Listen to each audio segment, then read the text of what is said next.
অমলকান্তি আমার বন্ধু। স্কুলে আমরা একসঙ্গে পড়তাম। রোজ দেরি করে ক্লাসে আসতো, পড়া পারত না। শব্দরূপ জিজ্ঞেস করলে এমন অবাক হয়ে জানলার দিকে তাকিয়ে থাকতো যে দেখে ভারী কষ্ট হতো আমাদের। আমরা কেউ মাস্টার হতে চেয়েছিলাম, কেউ ডাক্তার, কেউ উকিল। অমলকান্তি সে সব কিছু হতে চায়নি। সে রোদ্দুর হতে চেয়েছিল।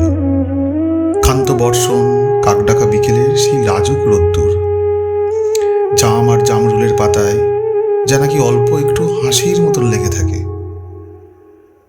আমরা কেউ মাস্টার হয়েছি, কেউ ডাক্তার, কেউ উকিল। অমলকান্তি রোদ্দুর হতে পারেনি। সে এখন অন্ধকারে একটা ছাপাখানায় কাজ করে।